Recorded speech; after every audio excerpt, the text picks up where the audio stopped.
Hello, beautiful people. I know what you're thinking. Pokey, why do you sound so sad today? It's because a couple days ago, one of my favorite content creators was canceled. I know. So we have a lot to talk about today, okay? It's gonna be a spicy episode. I'm talking like hot tamale spicy, okay? We are just straight up talking about cancel culture. And I've been wanting to make an episode like this for a while, primarily because I feel like I have a very unique perspective, both from the perspective of a member of the audience who consumes content, who loves so many content creators, and seeing these cancellations happen, but also as someone who may or may not have gotten canceled a handful of times. So I hope that you guys might find some of the things that I have to say today interesting. We can discuss what feels fair or unfair in cancellations. What is cancel culture? Is it real? Is it bullshit? Let's get into it all, okay? First and foremost, if anyone showed up to this episode expecting me to defend someone that's been canceled or something, I'm sorry, you came to the wrong party. That's not quite my plan today. And to be honest, there are some cancellations that are really valid, some that are maybe less so valid. But who am I to be the arbiter of which cancellations are right or wrong, right? We don't really have time for that today. Dude, that would be a 7 billion hour podcast for me to go through every single cancellation. That's kind of tea too, though. Anyways, that's not what we're doing today. But if I can give some advice, don't commit any crimes. Don't assault anyone, sexually or otherwise. Hopefully don't oppress any groups of people for any particular part of their identity, whether that's race, religion, gender, or otherwise. That's not what we're here to do. This episode is more so just meant to be some sort of conversation starter, and frankly, just talking about some of the things that have been on my mind the last week or so, as someone who saw one of their favorite creators get canceled. And can I just take a moment to be a little vulnerable? Don't tell anyone, but to be honest, a lot of the times, I shouldn't say this, but I'm gonna say it.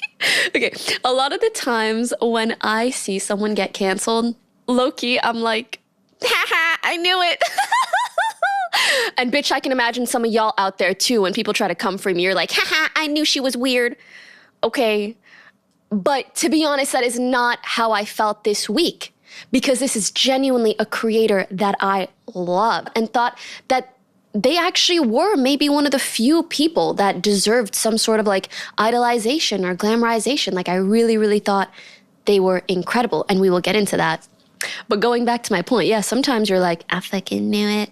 And to be fair, that is not a testament to me being like a really good judge of character, as much as I'd like for that to be the case. It's really just, if anyone, frankly, is of a certain stature, any one of their mistakes can just be like blown out of proportion and sensationalized and turned into a cancellation.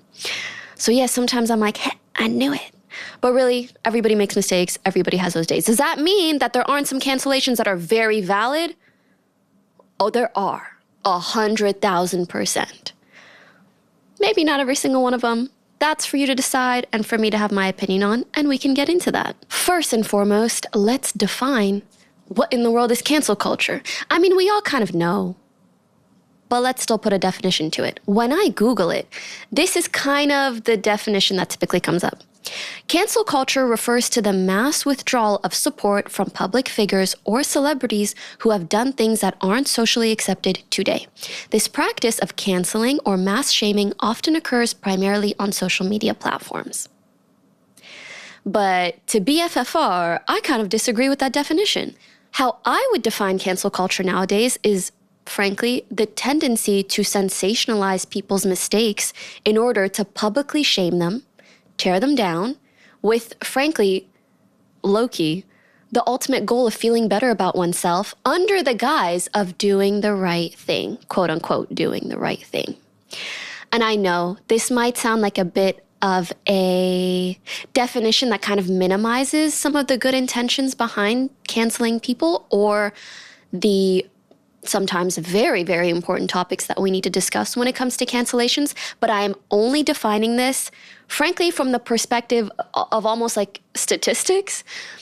And what I mean by that is about, in my opinion, like 10 to 20% of what most people consider cancellations are actually like worthy cancellations. Like someone committed a crime, someone is actually a terrible person that hurts others consistently, or is a bigot of some sort. Even being misogynistic, yeah, I fucking hate that shit, but there's lots of y'all and y'all are not fucking canceled.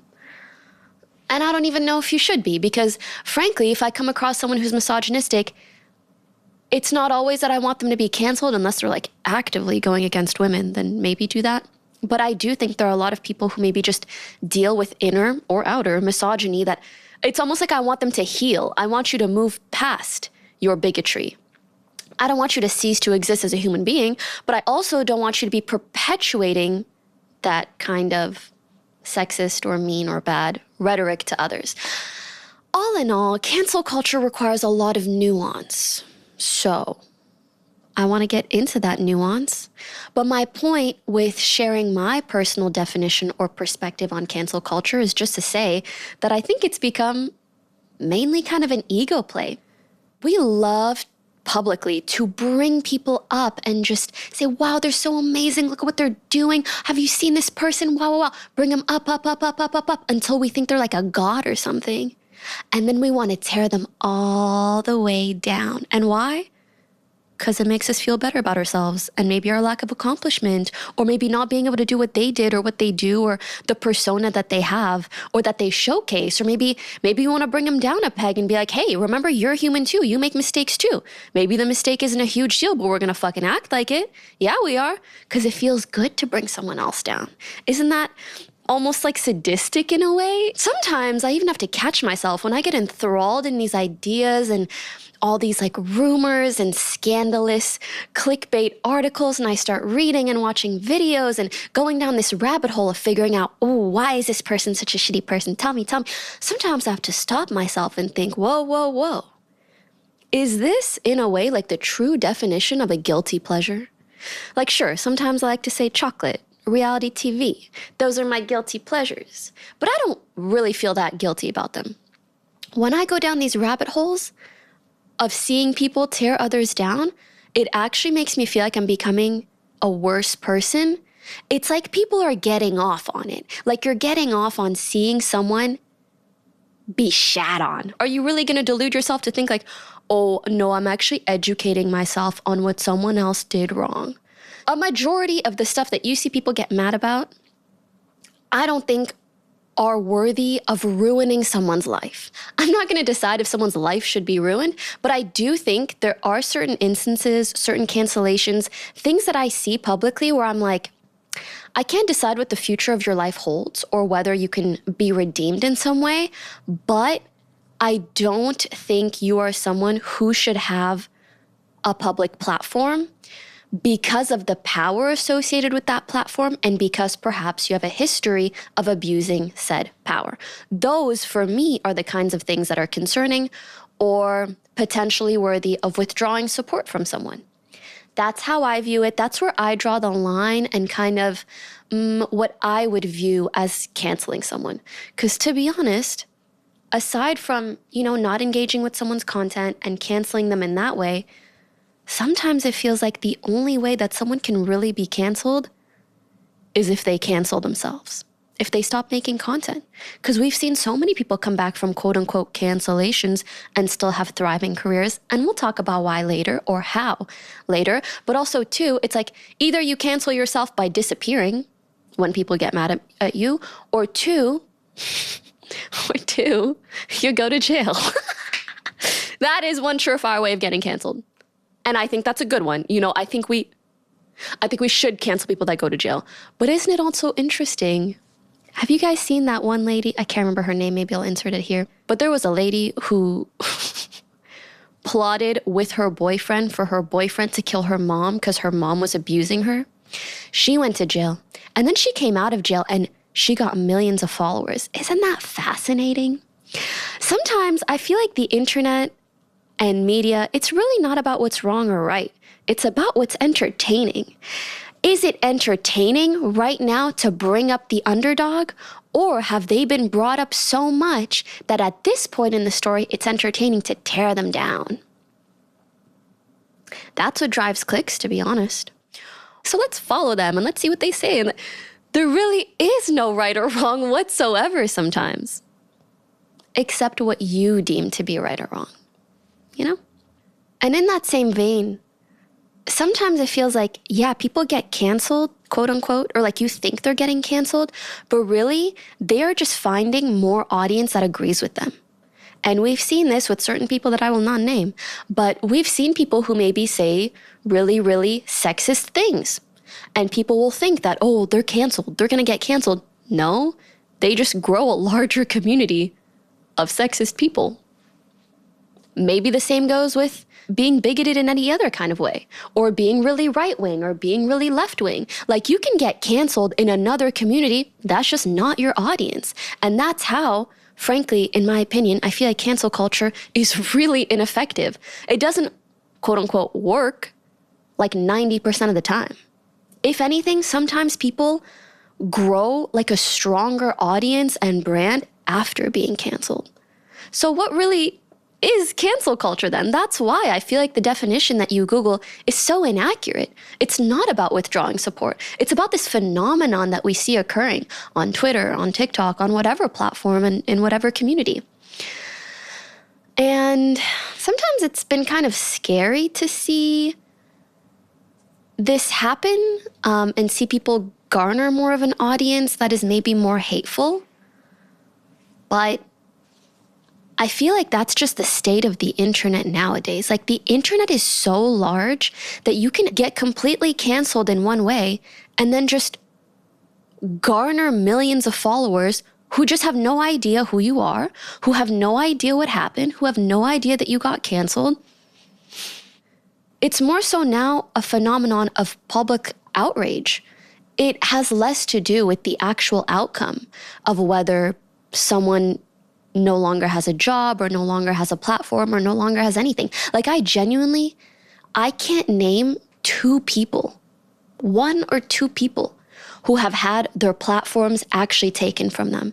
To me, that's a cancellation. And it's fascinating because although cancel culture revolves around social media, I actually find that the people who are most at risk of being quote unquote victim to cancel culture, not to say that everybody who's canceled is a victim, but I'm saying like the people who are most likely to have their lives ruined and their livelihoods taken away from them by being canceled online.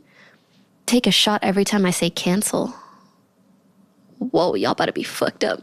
Anyways, the people who are most likely to have their lives kind of ruined by this are people who aren't content creators, are people who either have like a quote unquote regular job. I just say regular in the sense that it's not social media or public facing, or people who are in more traditional roles or who don't have huge platforms, who don't have, frankly, like the capabilities of just moving past it and continuing to make content or continuing to do their thing.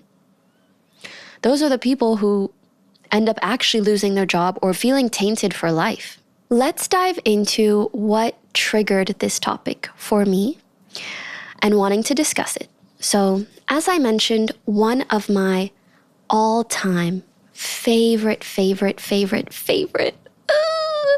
content creators, maybe not anymore, we'll get into that.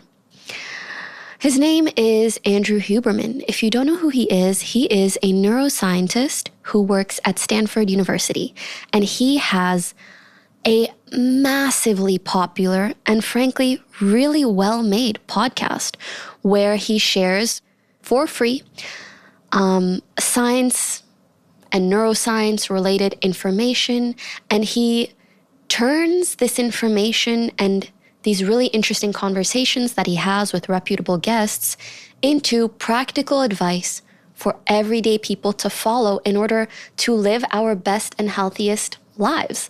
I mentioned him in last week's episode for Glowing Up because there is so much important and impactful information and advice that I learned from being an avid watcher and consumer of his podcast. I can say without a shadow of a doubt that that podcast has had a huge positive impact on my life. 100%.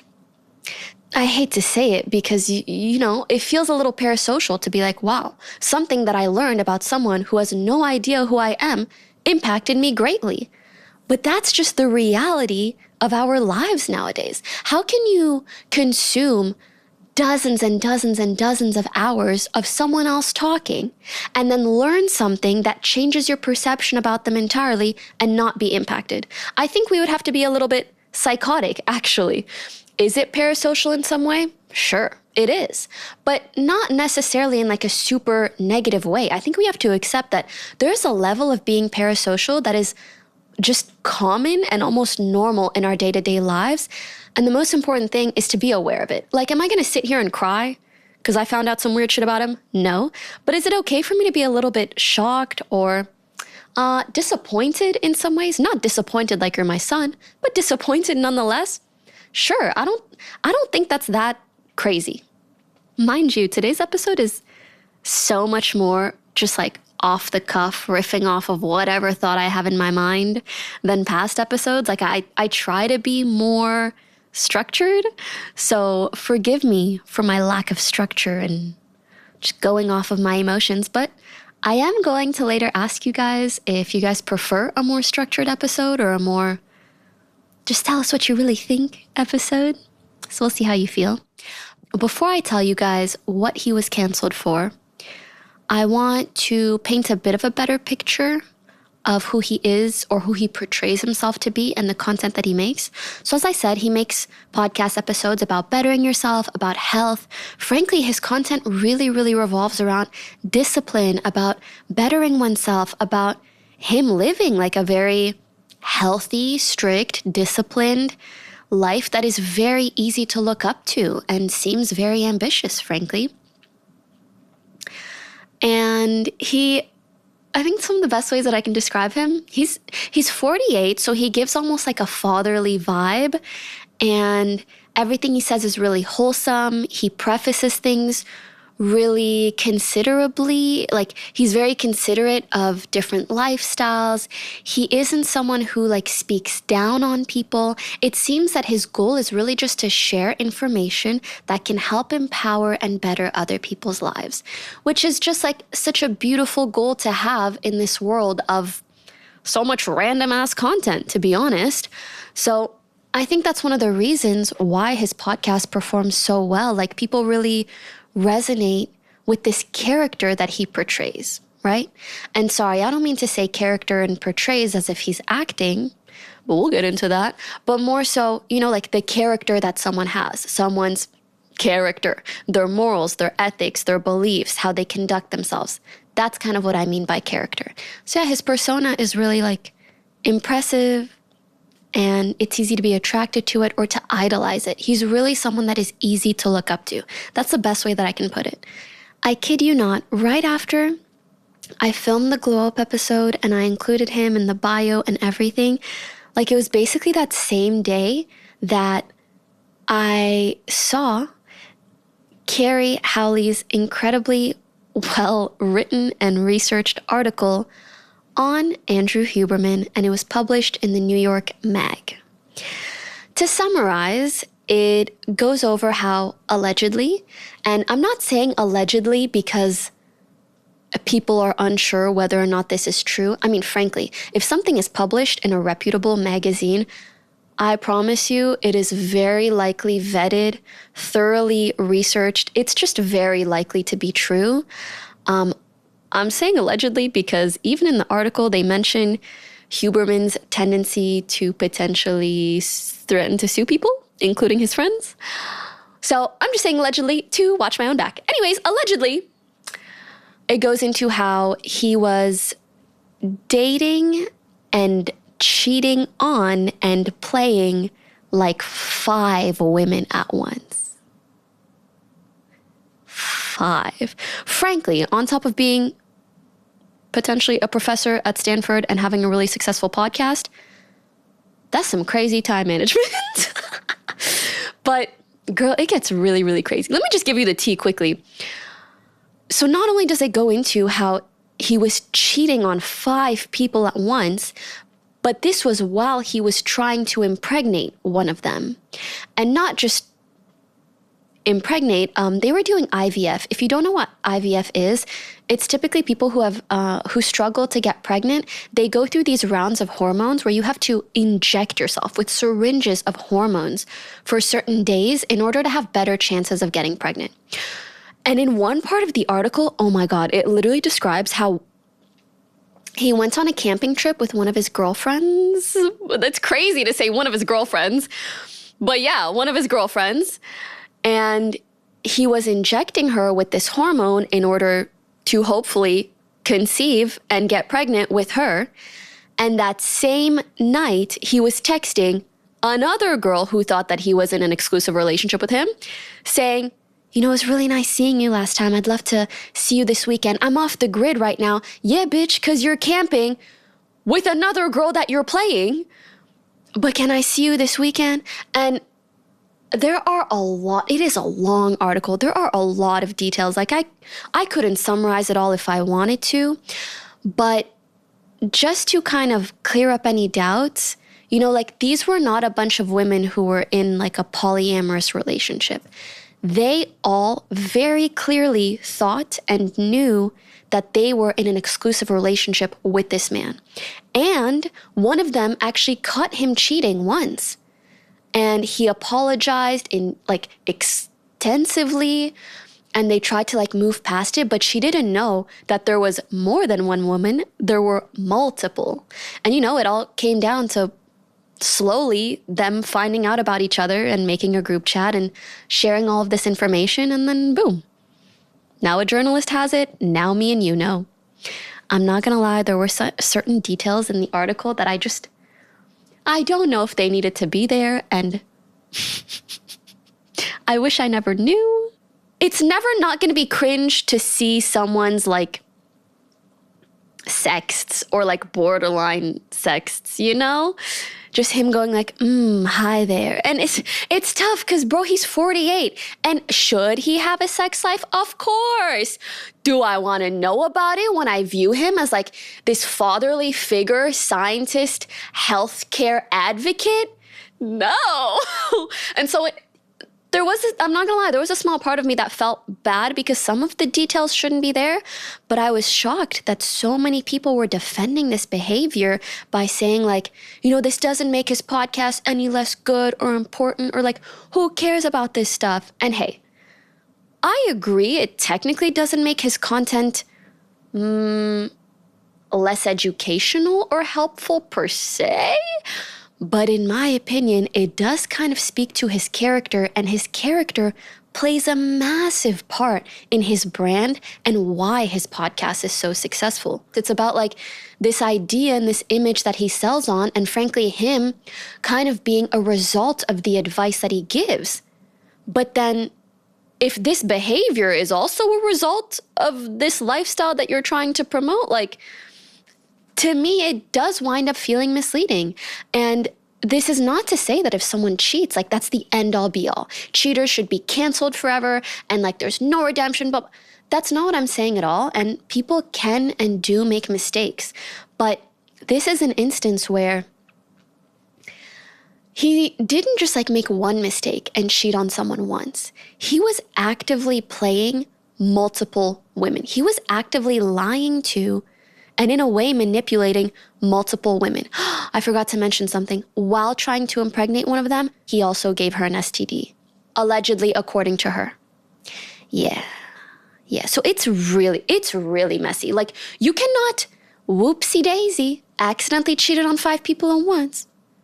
That takes some level of intention and planning and disconnecting from the amount of hurt that you can cause from others, that to me is really incongruent with the personality and person that he portrays himself to be. I'm not saying we need to cancel him, we need to take away his platform. I don't know. Would I worry about The amount of women in his DMs that he can do this to in the future, sure, if this is all true, you know what I mean? There were a bunch of other details in the article that were also concerning, like the fact that he lives like 6 hours from Stanford University. I thought he was there every day. Then again, maybe I just don't understand how being a professor or teaching there works really well, or maybe he kind of overplays his role, and, you know, some weird details about the Huberman lab that he promotes, or there were some stories about ways in which he's essentially like mistreated his friends in the past. Do those things need to be public? Do we need to cancel him for those? Not necessarily. I think they were more so used to showcase the differences in maybe his actual character versus, I guess, what we see. I also want to make it very clear that this is not like a surprise expose or article. He knows that all of this information is out there. He was given an opportunity to give his own interview or side of the story. He decided not to, and instead it was just his publicist who responded to certain parts of the story. And to be honest, they responded in a really weird way. Like, they would correct some of the oddest, irrelevant details. And then aside from that, they would just sometimes kind of deny stuff with no evidence, no proof, no nothing. They would just say, oh, Huberman denies that this was the case, or Huberman says that this was interpreted incorrectly. Like, I don't know. I feel like if the things that were said were really that wrong, he would come out and at least say that. But I think there's just too much evidence against him. And I'm not going to lie, some of the stories and things I'm like, oh, this doesn't really need to be out there. But I also think I'm viewing that from the perspective of someone who also feels like there have been some things brought to the public about me that were just not necessary. So I think I feel that more so, where I'm like, ooh, I understand how harmful it can be to have someone's private life put out there unnecessarily. But on the other hand, I do think that cheating on 5 people at once, spreading STDs, lying to them, manipulating while trying to get one of them pregnant, like, that part of it to me is a lot. I have seen people, primarily guys, see that and be like, oh, whatever, like, it doesn't matter. And you know what? That's their opinion, right? As I said earlier in the episode, sometimes getting canceled it doesn't actually cancel you. It maybe just changes the audience and demographic that you're appealing to. For me, it bothers me when there's a massive elephant in the room and a creator whose content I consume just ignores it completely and tries to act like nothing's going on. I don't need to answer to anything. None of this matters. Whatever. That actually really irks me. I don't think you owe the world an answer to everything. But I think even coming out and saying like, hey, I see what's going on, whatever, I can't speak on it right now, but maybe I will. Even that, to me, is like the least you can do. Maybe it just gives me an impression of like having too much of an ego when you refuse to address shit this huge. But again, that's just me. It reminds me of, there was this huge drama on TikTok like a year or two ago about a girl lying in a sponsored post that she made where she was reviewing a mascara and she put like false eyelashes on. And I know this probably sounds so silly, but yeah, she was doing a sponsored post where she was supposed to show how good the mascara is on her eyelashes, but people could tell that she added fake eyelashes to make it look more impressive or bigger or whatever. And when I tell you this went omega super duper viral, like insanely. And you know what she did? She never addressed it. And like a week or two later, she just went back to regularly scheduled programming, her usual content. And to this day, she has never addressed it, even though it was massive news. And a lot of people were like, wow, slay, like you go queen. Like that's just iconic behavior. And in a way, I do think it's very cool to just be like, I don't give a fuck about the right thing though. To me, I used to like her content. Now I can't watch it the same because to me, it's like you didn't even care enough about your audience to tell them why you lied to them in a sponsored post. Like, there are some things like, oh, people got mad about something trivial, or you said a joke and a few people got mad. Maybe some things that people don't care about enough and that you don't need to address. But when things are massive, or when it's about like your reputation or your character, or whether you're like lying to people or not, and you just choose not to address that, that gives me a bad vibe, and it makes it really hard for me to view a creator in the same way afterwards, even if they're making the same content. I don't think I will keep watching his podcast unless he comes out and addresses it in a way, frankly, that just makes me more comfortable. Probably because I've seen the other side of it. Like, I've been manipulated, I've been lied to in the past.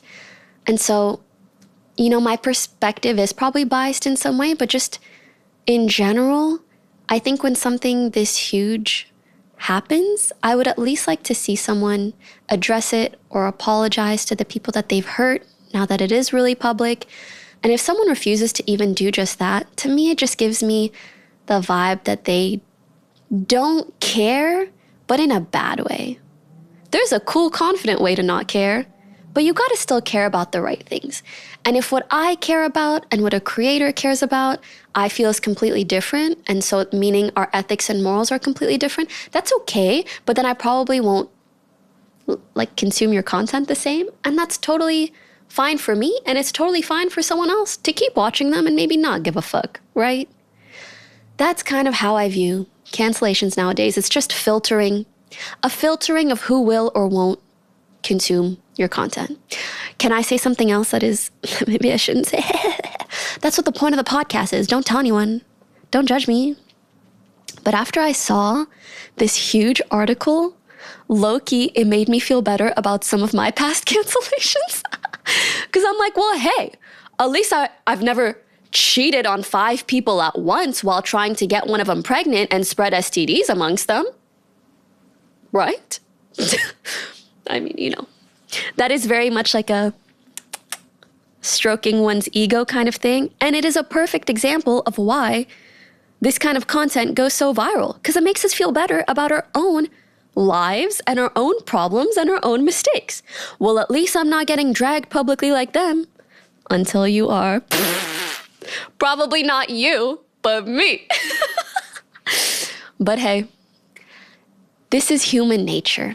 We want to feel better, and we just have to be aware of it and be aware of how much it is driving our actions and our reactions, right?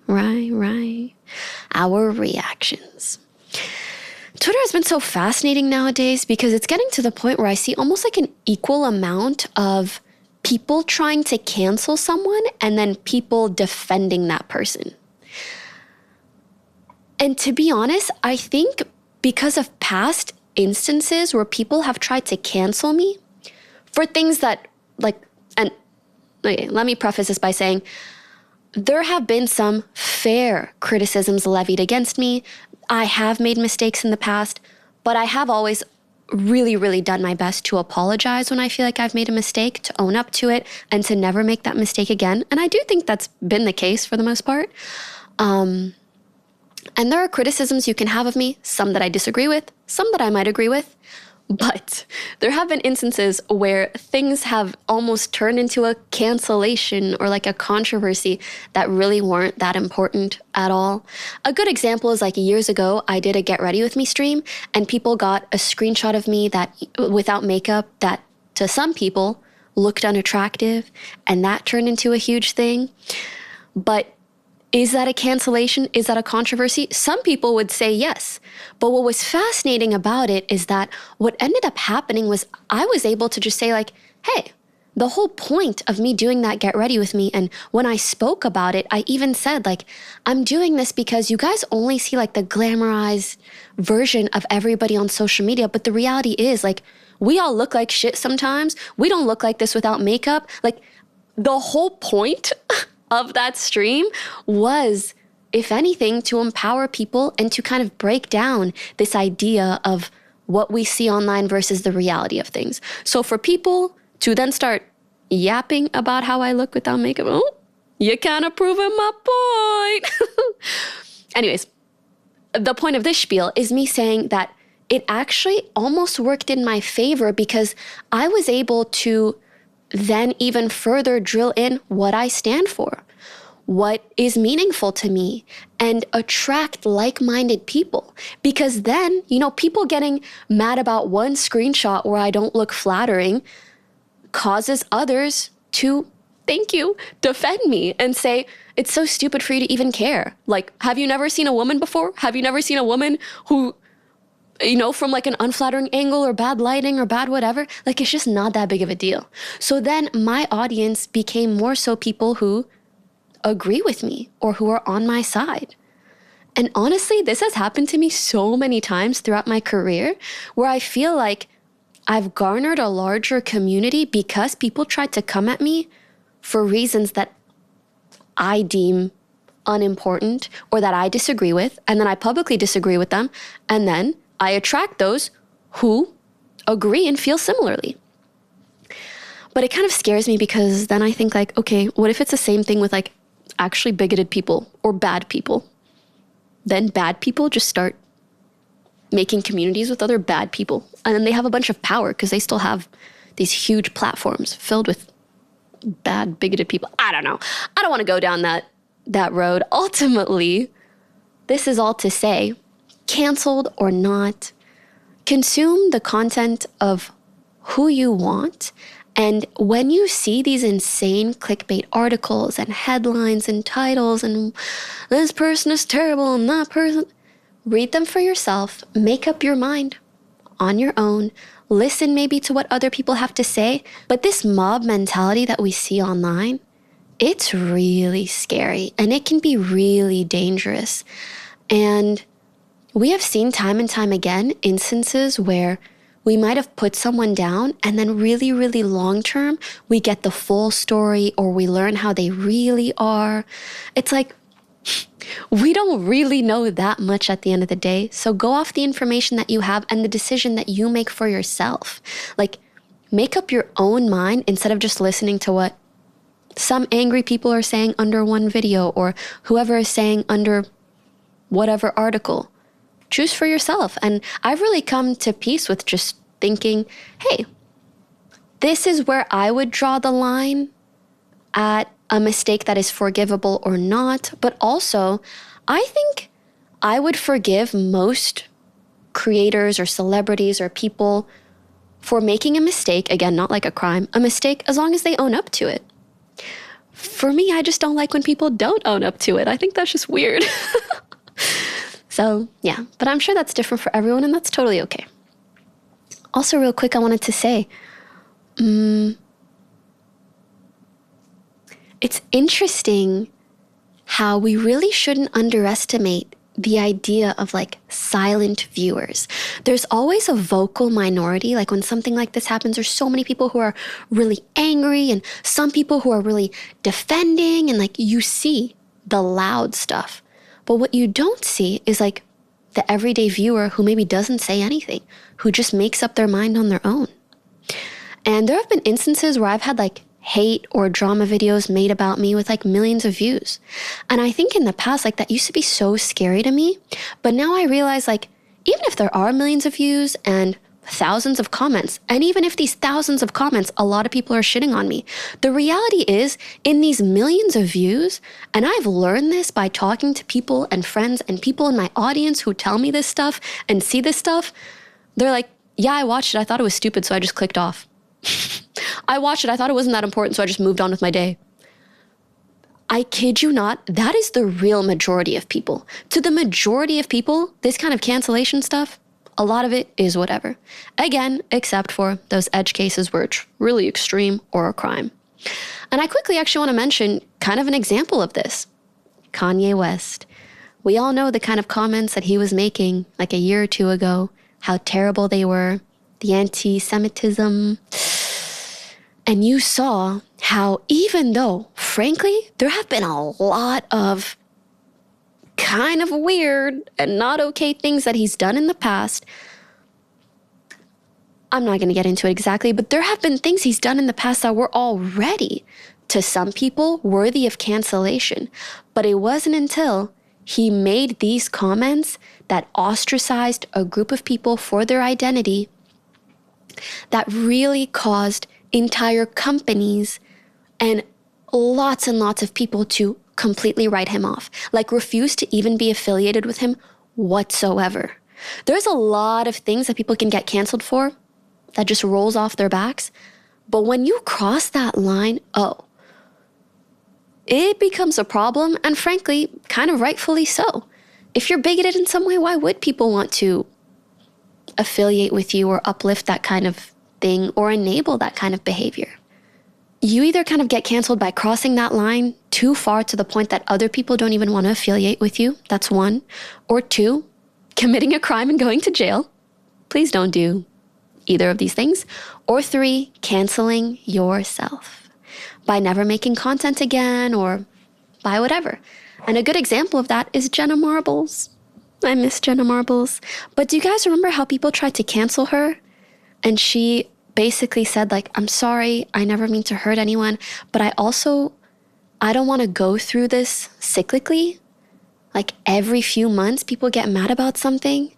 So I'm just going to step away from the internet. And she never came back. That was really an internet L on our end. But it's also kind of a reminder that being in the position that you're in, like the higher you go, the more there is to tear down. And so I think it's sometimes almost inevitable. Of course, you should watch what you say and do, and that will avoid causing a lot of issues for you. But I also think when you're really well known or popular, people are going to come for you kind of no matter what. If I can interject some level of personal experience, I think I got a little bit fed up with that, and that was also one of the reasons that I stepped away from streaming. I just felt like every 6 to 10 months, people would try to make like a really huge deal out of anything that they could. And this isn't to say that sometimes what they said wasn't valid. Sure it is. I make mistakes, for sure. It's just that sometimes the punishment doesn't really fit the crime. Or like the level of harassment and outrage doesn't really fit the action. It didn't just bother me that people were coming for me. It bothered me that other creators were coming for me and were supported in doing so. And to me, that was a reflection of the industry that I'm in, and a reflection of the fact that there will always be guys who want to see a woman be torn down. And it's almost like it gets refreshed. Literally every 6 months to a year, people will want to tear me down. And then I'll rebuild. And they'll be like, oh, exciting. And then once maybe they get annoyed with it, or it becomes too much, or they start getting fed up with me more, then they'll be like, oh, let's find something she did wrong and make a huge deal out of it. Or let's have someone attack her. Literally, some of my controversies are just other creators attacking me for no reason. And even by doing that, they can still get a ton of support. So yes, all in all, cancel culture is important, helpful, inefficient, sensationalized, damaging. It's a lot of good things and it's a lot of bad things. And to some extent, I think some of the things that people get upset about are good in the sense that it's a reflection of our society and culture changing and people trying to be like, hey, this is not okay anymore. And sometimes because of our history, people are more outraged than is necessary over a mistake. But that's just kind of how things evolve with time. It's almost like it evolves because people make a huge deal out of things and they're like, we're fed up with this, no more. A good example, I think, is things like Me Too. Very important things. And sometimes there are instances that are just kind of damaging or maybe not as necessary, where, yeah, people do make mistakes. And if they own up to it and they don't repeat those mistakes, I think that's a really good thing, especially if those mistakes, to me, the nuance there is whether or not these mistakes are in relation to the power that they hold and the platform that they have. Like, could they potentially be abusing people or be doing really damaging things, or did they mess up in the way that they said or expressed something? Is there something that they need to learn, or should they be more careful about the things that they say? I feel like there's a bit of a difference in severity there that is really important to consider. And yeah, it's like, do we judge people too quickly? But I think most people, one, don't care that much about a lot of these things. Like, they'll probably care very selectively. And two, I think most people will judge someone likely based off of the most recent thing that they've seen about them. And that's just recency bias for you. Give the people something to be happy about, they'll be happy. Give the people something to be mad about, they'll be mad. So frankly, I'm very interested and curious to see, because this is actually my first time really loving a content creator and enjoying their content so much and seeing them be canceled to this degree. So I told you guys kind of how I feel, what I anticipate will happen, but I'm curious if in 6 months I won't really care as much and I'll go back to watching his content, or if he will apologize and I'll feel differently about it. I'm really not sure. If I have any updates for you guys, I'll let you know in the next episodes. And yeah, that's all for me today. Thank you so much for listening. All in all, I hope you guys always educate yourselves, make your own decisions about what you deem is worth the singular shit that you shit every single day. What is worth giving a shit about? I hope that we can all just try to be our best selves and minimize the amount of hurt that we cause each other. That's at least the way that I view things and the way that I try to go about any mistake that I might make. Wait, side note, you know what's crazy? I was actually thinking of doing a whole episode on all my past controversies. I know, if my publicist is listening to this, she's like, don't fucking do that. That sounds like a terrible idea. But sometimes terrible ideas make for the best ideas in a weird way. Like, the craziest ideas end up being the best ideas. I don't know. I was thinking about doing that, but we'll see. Anyways, thank you so much for listening. If you enjoyed, it would mean the world to me if you rated the podcast 5 stars on Spotify. I didn't know, but you can only rate the podcast if you're on a mobile device. I really had no idea before. So you have to go on your phone, go to the podcast page, and then in the top right corner, there are 3 dots. And if you click those, you are able to rate it. That would really mean a lot. I appreciate it so much. I also usually leave some sort of a question or a comment section below on each podcast episode if you want to let me know what you think and chime in. Those comments, like, I'm so used to streaming and seeing like comments every second, right? And sometimes when I'm just podcasting to myself, I'm like, this is weird. What do you guys think? Did I say a good or bad thing? So the comments are really helpful in me just kind of gauging perceptions and understanding what you guys want to hear more of, what resonated with you all. Yeah. Thank you so much, and I'll see you in the next one. Bye!